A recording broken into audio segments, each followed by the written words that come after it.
Assalamu alaikum students. We are studying unit number 11 sound. In previous lectures we have already discussed that sound are longitudinal waves and its characteristics, and now we are going to learn about the reflection of sound, how we can hear an echo, and with the help of activity we will prove that the angle of incidence of sound wave is always equal to angle of reflection of sound wave. So let's start.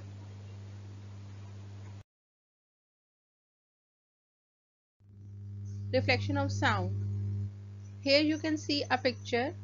हमने एक normal draw किया है centre में, यानी कि हमने reference line ली है और इस रेफरेंस लाइन के एक साइड पे हमारे पास sound wave, incident sound wave है। एक आपको साउंड सोर्स नज़र आ रहा है जिसमें से साउंड की वेव निकल रही है। ये साउंड सोर्स है और ये वेव जो है यहाँ जाके इस पॉइंट पे टकरा रही है इस सरफेस के साथ। जहाँ ये वेव टकरा रही है हमने वहाँ पे सेंटर में एक स्ट्रेट लाइन, जिसको हम नॉर्मल कहते हैं, ये ड्रॉ किया है और हमने ये एंगल मेजर कर लिया है। ये जो एंगल है ये एंगल ऑफ इंसिडेंस है, यानी कि जिस एंगल पे ये वेव इस पॉइंट पे टकरा रही है और फिर यहाँ से टकरा के ये वापस रिफ्लेक्ट बैक होके इस ईयर की तरफ जा रही है और यहाँ हमें साउंड सुनाई दे रही है। और अगर हम ये वाला एंगल भी मेजर करें तो ये दोनों एंगल एक दूसरे के इक्वल होते हैं। तो हमने रिफ्लेक्शन ऑफ साउंड के बारे में क्या जाना इस पिक्चर से, that as when a sound wave strikes on the surface of another medium, अब ये ट्रेवल कर रही है एयर के मीडियम में और स्ट्राइक कर रही है सॉलिड मीडियम पे, and bounce back and returns to its previous medium, यानी कि अपने ओरिजिनल मीडियम एयर में वापस से आ रही है। तो इस प्रोसेस को हम कहते हैं reflection of sound wave. So now we can define reflection of sound. Sound wave की definition हम कैसे लिख सकते हैं कि when a sound wave is incident on a solid or liquid surface, यानी कि जब भी साउंड वेव जो है वो टकराती है किसी सॉलिड या लिक्विड सरफेस से। अब यहाँ हम एज्यूम करें कि साउंड इस वक्त एयर में ट्रेवल कर रही है और वो किसी दूसरे मीडियम के साथ टकरा रही है। तो जब भी साउंड वेव एयर में ट्रेवल करते हुए किसी सॉलिड या लिक्विड सरफेस से टकराएगी, इट बाउंसेस बैक, तो वो टकरा के वापस आएगी, बाउंस बैक होगी इनटू द सेम मीडियम, जिस मीडियम में वो पहले ट्रेवल करी थी उसमें। यानी कि हमारे केस में एयर जो है वो सॉलिड से टकरा के वापस एयर में ही जाएगी। इस बाउंसिंग बैक को, इस टकरा के वापस आने का जो प्रोसेस है उसको हम क्या कहते हैं, रिफ्लेक्शन ऑफ साउंड।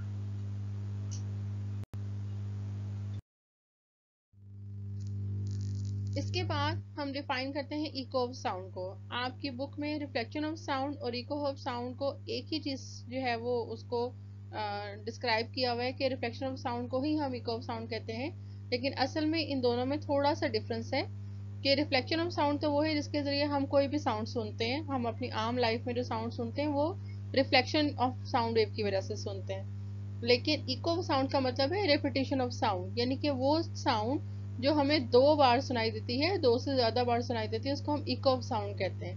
तो इको ऑफ साउंड को हम डिफाइन कैसे करेंगे, an echo is a repetition of sound, यानी कि वो साउंड जो रिपीट हो रही है, that results as a reflection from a surface. और ये रिपीट क्यों होती है, जब सरफेस से वो रिफ्लेक्ट बैक होके आती है साउंड वेव, तो साउंड जो है हमें 2 बार सुनाई देती है। We cannot hear echo unless the distance between reflecting surface and the source of sound is 17.2 metre. और हमें आम तौर पे हम अपनी आम लाइफ में इको सुनाई नहीं देती। इको सुनाई देने के लिए ये ज़रूरी है कि जो सोर्स ऑफ साउंड है, यानी कि साउंड प्रोड्यूस करने का जो सोर्स है उसमें और जहाँ से वो साउंड रिफ्लेक्ट होकर आ रही है उस सरफेस के बीच में, दोनों के बीच में कम से कम 17 मीटर का डिस्टेंस हो। अगर ये डिस्टेंस इससे कम होगा तो हमें साउंड सुनाए, हमें इको सुनाई नहीं देगी, हमें नॉर्मल रिफ्लेक्शन ऑफ साउंड सुनाई देगी, एक ही बार हमें साउंड सुनाई देगी। अब हम इसको देखते हैं कि हम इको कैसे सुनते हैं और कब हमें इको सुनाई देती है। The sensation of sound persists in our brain for 0.1 second. जब भी कोई साउंड हम सुनते हैं तो वो जो आवाज़ है वो हमारे माइंड में, हमारे ब्रेन में 0.1 सेकंड तक रहती है। और अगर हमें इको सुननी है, यानी कि उसी आवाज़ को दूसरी बार सुनना चाहते हैं हम, इस तरीके से कि हम दोनों में, पहली और दूसरी में डिफ्रेंशिएट कर सकें, हमें अलग-अलग 2 बार आवाज़ सुनाई दे, तो जो टाइम इंटरवल है ओरिजिनल के बीच में और रिफ्लेक्टेड साउंड वेव के बीच में उस वो 0.1 सेकेंड कम से कम होना चाहिए। मतलब अगर कोई साउंड हमारे ब्रेन तक एक खास पॉइंट पे पहुंच रही है, खास टाइम में पहुंच रही है, तो 0.1 सेकेंड तक वो हमारे ब्रेन में रहेगी। और फिर हमें 0.1 सेकेंड के बाद कोई आवाज सुनाई देती है तो वो हम उसको क्लियरली डिस्टिंक्ट कर सकते हैं कि अच्छा ये हमें सेकेंड आवाज सुनाई दी है। तो इको के लिए ये जो डिस्टेंस डिफरेंस है दो टाइम इंटरवल्स का, ये कम से कम 0.1 सेकेंड हो। कितना डिस्टेंस होगा तो हम इको सुन सकते हैं। अभी हमने ये देखा कि कितना टाइम डिफरेंस होगा तो हम ये इको सुन सकते हैं। अब वो हमने पता कर लिया कि 0.1 सेकेंड होना चाहिए।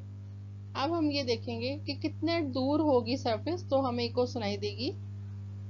तो हम उसके लिए एक छोटा सा अपने छोटी सी कैलकुलेशन करते हैं। हमें पता है कि स्पीड ऑफ साउंड जो है वो 340 मीटर्स पर सेकेंड होती है एयर में, आम नॉर्मल टेम्परेचर पे। और हमें टाइम भी पता चल गया कि 0.1 सेकेंड टाइम होना चाहिए दो साउंड्स के बीच में। तो फॉर्मूला हमारे पास क्या है, speed is equal to distance over time. जो आम स्पीड का फॉर्मूला है वही फॉर्मूला हम यूज करेंगे। और यहाँ से हम डिस्टेंस निकाल लेते हैं, distance is equal to speed multiply by time. Speed की वैल्यू हम पुट करेंगे speed of sound which is 340 and we are putting here time 0.1 और हमारे पास जो डिस्टेंस निकल रहा है वो 34 मीटर्स का निकल रहा है। अब ये जो 34 मीटर हमारे पास आंसर आया, ये असल में टोटल डिस्टेंस है covered by sound while travelling from source reflecting surface and then back. यानी कि साउंड जो है वो सोर्स से रिफ्लेक्टिंग सरफेस तक पहुंची है और फिर उस सरफेस से टकरा के वापस आई है। ये जो दो से डिस्टेंस ट्रेवल किए हैं, ये जो इनका टोटल मिला के 34 मीटर बन रहा है। तो अगर हमने सिर्फ सोर्स और जो सोर्स ऑफ साउंड और जो सरफेस है उसका डिस्टेंस मालूम करना हो तो हम इस 34 मीटर को 2 से डिवाइड कर देंगे, हाफ कर देंगे। तो हमारे पास आंसर क्या आ जाएगा, 17 मीटर। अब ये जो 17 मीटर है ये सिर्फ डिस्टेंस है बिटवीन साउंड के सोर्स और रिफ्लेक्टिंग सरफेस के बीच में। A brief video which will show you that how sound reflects from a hard surface and how we can hear an echo. So let's start. Here a person is standing and doing clapping. जैसे ये person clap करेगा sound की wave produce हो रही है और wall तक जा रही है।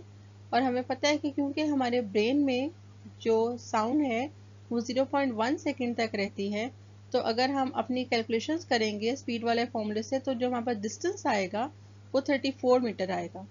ये जो डिस्टेंस है ये जाने का और वापस आने का है। तो अगर हमें सिर्फ सोर्स और वॉल के बीच में डिस्टेंस चाहिए तो हम 34 को 2 से डिवाइड करेंगे and it will turn out to be 17 metre. It means कि हमारे पास जो सोर्स ऑफ साउंड है यानी कि वो पर्सन जो क्लैपिंग कर रहा है और जो रिफ्लेक्टिंग सरफेस है वो वॉल जहाँ से साउंड रिफ्लेक्ट होकर आई है उसके बीच में अगर डिस्टेंस 17 मीटर होगा तो ही उसे रिपीटिशन ऑफ साउंड सुनाई देगी, इको ऑफ साउंड सुनाई देगी। अदरवाइज अगर इस डिस्टेंस 17 मीटर से कम है then that person cannot hear the echo of sound और उसको सिर्फ अपनी साउंड की रिफ्लेक्शन ही सिर्फ सुनाई देगी, एक ही आवाज सुनाई देगी।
Now we will do an activity to show that sound reflect and we can hear the sound wave after reflection and the angle of incidence of sound wave is equal to the angle of reflection.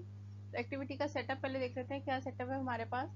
We have to take two identical pipes of suitable length हमें एक जितनी length के 2 pipes चाहिए जो बिल्कुल identical हो, same हो बिल्कुल। Arrange the pipes on a table near wall, और हमने इन दोनों पाइप्स को एक वॉल के साथ टेबल पे अरेंज कर लेना है, दोनों पाइप्स को रख लेना है। और फिर हमने प्लेस करनी है a clock near one end of one of the pipes and try to hear the sound of the clock through other pipe. हमने एक पाइप के एक एंड पे क्लॉक रखनी है और दूसरे पाइप से उस क्लॉक की जो टिकिंग साउंड है उसको सुनने की कोशिश करनी है। Adjust the position of pipe, अब हमें जरूरी नहीं है कि हम पहली दफा में ही जब दूसरे पाइप से सुनेंगे तो हमें आवाज आएगी, हमें अपने पाइप को एडजस्ट करना पड़ेगा ऐसे एंगल पे जहां पे हम क्लॉक की टिकिंग साउंड को क्लियरली सुन सकें। अब जब वो पाइप हमारा सेट हो जाएगा, then we have to measure the angle of incidence and reflection and see the relationship between them. अब हम इसको देखते हैं, पिक्चर के फॉर्म में देखते हैं कि किस तरह से हमने अपना सेटअप किया था। ये पिक्चर आपकी बुक में बनी हुई है और आप देखें कि इसमें हमारे पास 2 पाइप हैं, एक ये पाइप है और एक ये पाइप है, और हमने इनको एक एंगल पे सेट कर लिया है और सेंटर में हमारे पास एक स्क्रीन है। यहाँ पे हमने क्लॉक रखी है और क्लॉक की टिकिंग साउंड इस पाइप में से गुजरेगी और यहाँ से, यानी कि ये जो हमारी वॉल है, इससे रिफ्लेक्ट बैक होके यहाँ पर आएगी। इनिशियली हमारा जो जो ट्यूब है वो सेट नहीं होगी, हो सकता है यहाँ पे करके हो या यहाँ पे करके हो, तो हमें साउंड नहीं सुनाई देगी। हमें एक खास एंगल पे इसको सेट करना होगा जहाँ पे हमें क्लॉक की टिकिंग साउंड क्लियरली सुनाई देगी। और फिर हमने सेंटर में लाइन ड्रॉ करके, जिसको हम नॉर्मल कहते हैं, 90 डिग्री का एंगल ड्रॉ करके आप प्रोटेक्टर रखें यहाँ पे और 90 का एंगल ड्रॉ करें। और फिर आप यहाँ से देखिए कि ये जो हमारी साउंड वेव जो इंसिडेंट हो रही थी, जो टकरा रही थी, ये नॉर्मल से कितना एंगल बना रही है, इसको हम एंगल ऑफ इंसिडेंस कहते हैं। इसको जब हम ये कर लेंगे तो फिर हमारी वो जो ट्यूब जिसको हमने ऐसे एंगल पे सेट किया था कि हमें आवाज क्लियरली सुनाई दे रही है क्लॉक की, हमने उसका एंगल भी मेजर कर लेना है और इसको हम कहेंगे एंगल ऑफ रिफ्लेक्शन। और फिर आप ये ऑब्जर्व करेंगे कि जो एंगल ऑफ इंसिडेंस था ये आपको एंगल ऑफ रिफ्लेक्शन के बिल्कुल इक्वल आता है। हमने अभी जो एक्टिविटी डिस्कस की है ये अरेंजमेंट उसी से रिलेवेंट है। You can see 2 tubes here, और हमने एक ट्यूब के पास क्लॉक को रखना है और दूसरी ट्यूब से हमने उसकी जो क्लॉक की टिकिंग साउंड है उसको सुनने की कोशिश करनी है और हम उसका एंगल इस तरीके से एडजस्ट करेंगे कि हमें जो साउंड है वो क्लियरली सुनाई दे। ये एंगल अभी हमारे पास एडजस्ट नहीं है, इसको हमने अभी एडजस्ट करना है। अभी हमने जस्ट इसको रैंडम रखा हुआ है और आप देखें कि क्लॉक को हमने एक ट्यूब के पास रखा है और जब क्लॉक टिक करेगी तो एक साउंड वेव प्रोड्यूस होगी जो फर्स्ट ट्यूब में जाएगी और हमें दूसरी ट्यूब में उसको हेयर करना है। अब देखें दूसरी ट्यूब का हमने एंगल एडजस्ट कर लिया है और ये जो वेव है ये एक साइड से एक ट्यूब से जा रही है और दूसरी से बाहर आ रही है।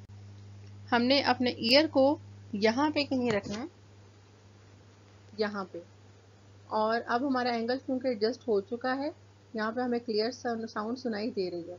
तो अब हम इस डी पे देख लेते हैं, प्रोटेक्टर पे देख लेते हैं कि क्या वाकई हमारे पास, अगर हम इसको नॉर्मल मानते हैं 90 डिग्री को, तो ये वाला एंगल और 90 डिग्री के इस तरफ वाला एंगल ये एक दूसरे के इक्वल है या नहीं है। तो अब देखिए यहाँ से अगर हम इस तरफ काउंट करें तो कितने डिग्रीज बनते हैं, 10, 20, 30 और 40। इसका मतलब एंगल ऑफ इंसिडेंस 40 डिग्री था। तो एंगल ऑफ रिफ्लेक्शन कितना है, यहाँ पे अगर आप काउंट करें तो दिस इज अगेन 10, 20, 30 एंड 40। तो एंगल ऑफ रिफ्लेक्शन भी जो है ये 40 डिग्री का ही बन रहा है यहाँ पे। तो हमने अपनी एक्टिविटी से ये प्रूव किया कि angle of incidence of sound wave is always equal to angle of reflection of sound wave. और अगर हम इस ट्यूब को इस एंगल से हटाएंगे 30, 20 या आगे 50, 60 पे कहीं ले जाते हैं तो हमें क्लॉक की टिकिंग साउंड सुनाई नहीं देगी।